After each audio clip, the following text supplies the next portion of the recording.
Spēlējot Cirulīšu Zelmu, Lidija Freimane esot izdzīvojusi savas dzīves lielākās sāpes. Harijs Gulbis, vērojot Lidiju Freimane, esot mūsu, ja tā var teikt, gan arī štata dramaturgs, jo bija laiks, ka mums vienā laikā, vienā sezonā gāja 3 viņa lugas uz Nacionālā teātra skatuves.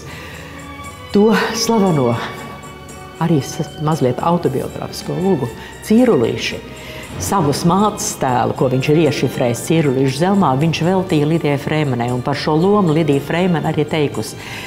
Nu šīs lomas dēļ var arī 10 gadus pieciest. Vai nu, neteiksim gluži bezdarba, bet tādas tukšuma periodas. Netik svarīgas sezonas, ka tev nav lielas lomas, jo Cirulīšu Zelma bija rakstīta viņai. Viņa bija pirmā Cirulīšu Zelma, ja? Lai gan otra bija līdzvērtīga, par to, ja mēs runājam vēl Līnas raidījumā. Ja? Un vispār Cirulīšu Zelma, man liekas, pat ar savu garīgo spēku, viņas tas tēls, ja, un palīdzēja Lidijai Freimanei tikt pāri ārkārtīgi smagam un grūtam brīdim, ja iepriekšējā dienā tika noslapkots.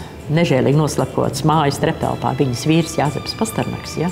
Tad Lidija Freimane otrā vakarā kāp uz skatuves un spēlēja šo Cirulīšu Zelmu.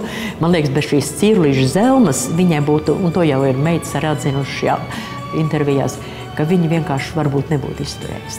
Tā zelma un tā skatuve un tā teātra māksla viņai palīdzēja tikt pāri visgrūtākam brīdim, no kā gan faktiski, kā viņa pati saka, arī viņa jau visu mūžu no tā jau nevar aiziet, ja, no tās ārkārtīgi smagā brīža, kas ir pārdzīvots. Un direkcija gribēja atcelt to izrādi, nu, lai viņi nespēlē. Tur kaut kā sakrita, tur arī bija tā māte, kas tikko paglabājusi vīru. Un Lida teica, nē, tā man ir ļoti mīļa loma, es spēlēšu.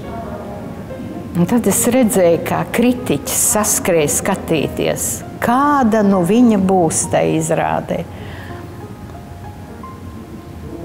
Viņa bija ļoti laba, ne jau tai izrādē, bet es domāju, cilvēkam tādas, nu, nenormālas sāpes, ja?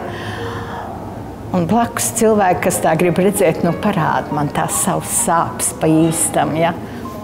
Bet tāda ir dzīve, vai ne? Neko nevar darīt.